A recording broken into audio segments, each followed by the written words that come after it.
大家好，我是乔乔妈。今天我们来做汤种牛奶吐司。先来做汤种，小锅里加水，面包粉也叫高筋面粉，面粉与水的质量比是1:5，中小火加热。汤种是源于日本的一种面包做法，具体做法就是将1份面粉和5份水在65摄氏度的恒温条件下搅拌融合，维持10分钟之后冷却到室温。这其实就是一个淀粉糊化的过程。用这种方法处理过之后，小麦淀粉分子不容易再结晶，所以汤种面包可以更长久地锁住水分，质地更柔软，也减缓了老化变硬的速度。盖膜防止表面结皮，冷藏到冷却后备用。这个时间可以从半个小时到隔夜都行。我们来制作种面。先来分蛋，我们接下来只把蛋白加到面粉里，这样就能做出纯净的白吐司。蛋黄暂时放入冰箱保鲜，后面还会用到它。室温回温的汤种和冰牛奶加到蛋白里，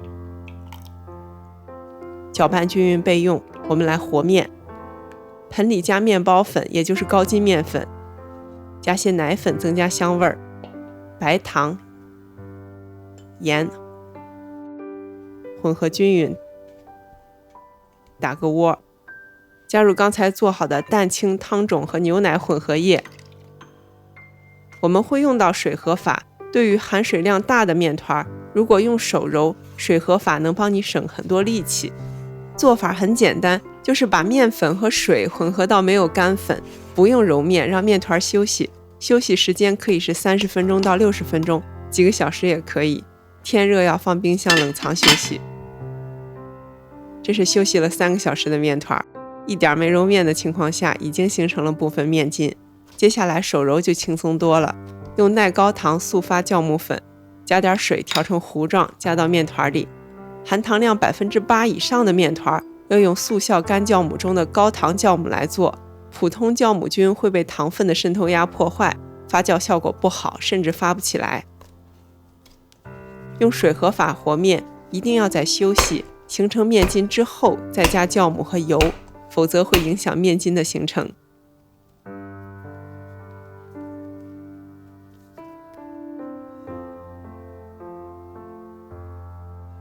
打几个窝，室温软化的黄油插进去，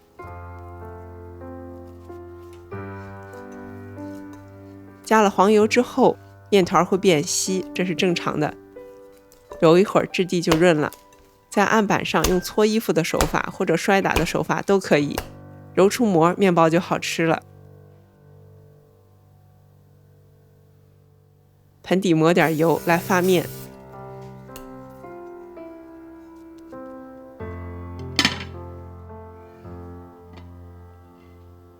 发到2倍大就可以了，撒干粉排气。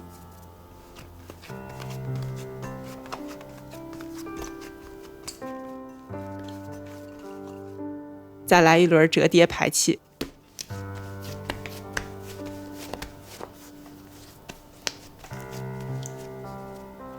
分成3等份，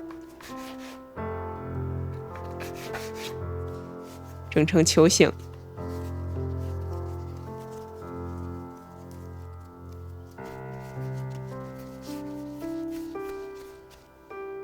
盖好休息15分钟。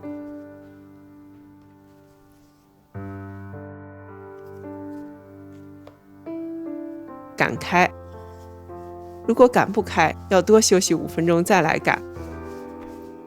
四周的气泡都给挤破，翻过来，把面搓破，打薄做成梯形。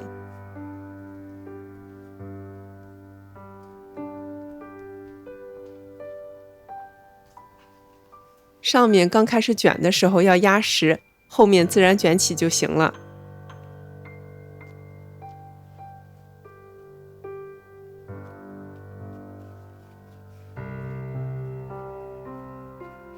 翻过来，用手捏紧封口，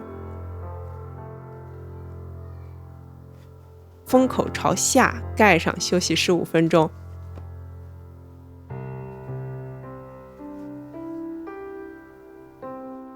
这一次封口朝上，同样方法擀开，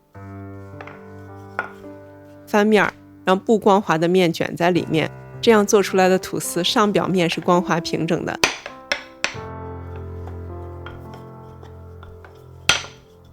同样方法再卷一次，卷2次卷的好处是形状漂亮，里面的层次和组织也更好。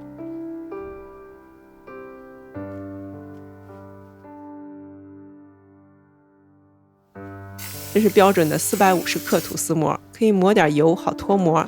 卷子下面的封口朝同一个方向。然后我们进行2次发酵。2次发酵的环境最好是温度38摄氏度，湿度85%左右，发到9分满就可以了。刷上我们一开始留着的蛋黄液，蛋黄里面加水稀释。如果有气泡鼓出来，一定要戳破。180摄氏度烤35分钟左右。我在烤了12分钟上色后，在面包上加盖了锡纸。看看里面的质地，里面的组织非常柔软，我喜欢一片一片撕着吃，这也是孩子们很喜欢的早餐吐司。感谢收看，请您热情的点赞和转发，我是乔乔妈，我们下期见。